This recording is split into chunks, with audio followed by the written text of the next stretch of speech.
back on the air conditioning on this 2010 GMC Sierra.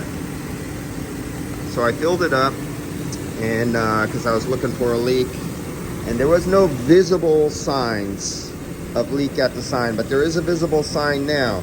So let's take, oh, my batteries are going dead on that one. So this is what I found. See that little blue, oh, see it coming on right there. See that glow spot? That's where the leak is in the condenser. Now there was no oil spot there. And I see an impact from a rock just below it. If you go down 1, 2 and 3 tubes below, do you see that little impact mark right in the middle of my glowing spot right there? That was where a big rock hit, but that's not where it's leaking. It's leaking at the surface where there is no damage. And you can actually see little tiny bubbles coming out of there.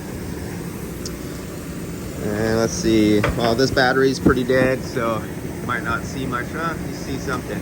Let me see if I can put my finger over my flashlight on my battery or my phone and kill the light. There we go. And at the same time, there you go. And so that's the glow spot. And that's that was using this one with dead batteries. It almost doesn't glow. And then there's this one. And that's the glow spot from the UV Beast 365 version 3. I think $85 on Amazon. But both of these are excellent. This is a 400 UV. This is the 365 UV. Unfair comparison because this battery is dead inside here. This one is cycling like crazy. You can see the temperature cycling off and on. So that's the temperature air supply. And if you look at it, it's constantly cycling off every about 20 or 30 seconds. That's because it's only about 61 degrees outside right now. There's no sun load. We're in a shop. I completely filled up the system. Now remember, this was the vehicle that could have POE oil or PAG oil, depending what compressor it has, and if it's dual air conditioning or single air conditioning. That makes the difference. If we go over to, so we get down to, I think, what do we get down to, 39 degrees? I think we get down to 39 degrees. Let's see, 40 degrees, 39 degrees. In the 39 degree range is where we get. Pressure wise, I don't think we get any higher than 115. So let's find it. Remember, it's a cool evening and this is cycling on and off, on and off. 114.9 PSI. That was it. I said 115, but yeah, I got close. And this is what the clutch looks like. You can hear the clicking of the clutch cycling in and out, in and out, in and out really fast. This is normal for this vehicle under these ambient operating conditions. And let's go back to take a look at our superheat and subcooling on this thing. Now watch the superheat as it cycles in it. This is why you can't, under low load conditions, you cannot charge this up. Even if you wanted to try by superheat or subcooling, it's too cold outside. This thing wants to cycle all the time. And if you jump the switch and try to make it work longer and stay engaged, all you would do is drive the temperature down below its normal temperature, and you would get unrealistic superheat and subcooling. So you couldn't do that either. So I'm just letting you live to see how the superheat is. Now, look where I'm taking it at. I'm taking the superheat on this one before the accumulator. This is an accumulator system with an orifice tube. It's like a cap tube or a piston on a residential. So our subcooling, you can see our subcooling going on over here, but it's a cool day. And so you're not going to get realistic temperatures. And I'm taking the subcooling on the liquid line, right at the liquid line, right where the high pressure is. Now let's go, let's see, there's an orifice tube. Right here is the orifice tube. So let's look at the temperature. Temperature, 91 degrees. This is 91 degrees right here at the high side fitting.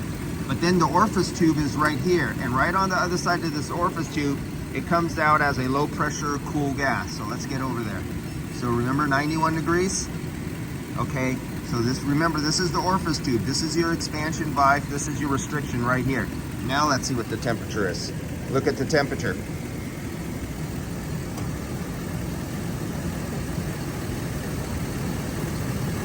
That is the temperature of the refrigerant going through the orifice tube. Right there. So it got down to 31 degrees. And when I bring it back, now watch this, right here. Right there.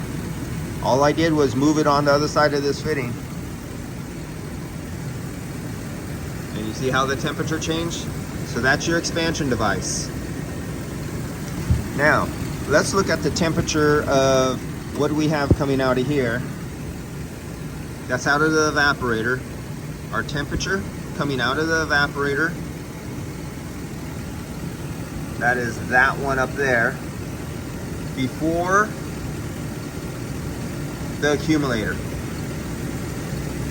Did it go down to 35 degrees? I can't remember. Right here, temperature. 36, 35, 34, 33. Right around 33. Now, let's go after the accumulator. So now we're going to take it off from there. That's the evaporator line, the suction line. Now we're going to the suction line after the accumulator. I hope I have a good bite there. 32.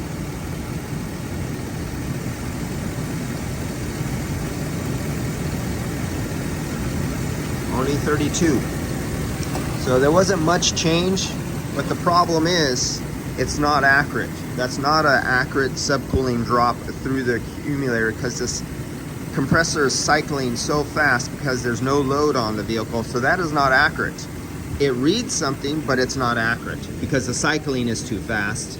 And another thing what's really wrong here is I have a hot exhaust manifold right there radiating heat, hitting up here, hitting my gauges. If I touch my gauges, I actually have a warm temperature to them. They're actually getting hit with radiant heat, a little convection too, because we have convective heat coming from the fans that are pulling hot coolant and hot condenser, getting this chilled 61 degree air out here going through the condenser. It's picking up about 20 degrees, then it's going through the radiator, picking up another 100 degrees, and then that air is coming from the fans and being blown back here on my gauges, heating up my gauges. But not only convection heat do I'm getting, I'm also getting radiant heat directly off the exhaust manifolds, hitting my sensors and throwing your readings. You would have to insulate your sensors to get an accurate reading in some towels or insulated material. Then you put aluminum foil on them, especially facing radiant heat with the shiny side out of aluminum foil. And then you can take some true readings. These are just rough readings. And I know what the, radiant heat and convection heat flowing over instruments do. They give you false readings. But I know how much because I've done it thousands of times and I measured it and proved it, calculated, insulated them, and then put reflective foil on them and then retake the measurements. You prove. If you don't know what your tools do, if you don't know what's going on, you don't understand the basics and the physics between heat, radiant, convection, or conduction, you're going to be in a world of hurt when you go to use your temperature sensors, temperature gauge, or thermal cameras, because you'll be getting a lot of false readings. All right, guys, I'm going to leave you off here. I don't think there's nothing more for me to show you, and I got to get on the way. I hope somebody learned something off of this. It's not scripted, it's not edited, and I don't edit. You guys should know that. If you're a newcomer, I leave all my mistakes in my videos. See you guys.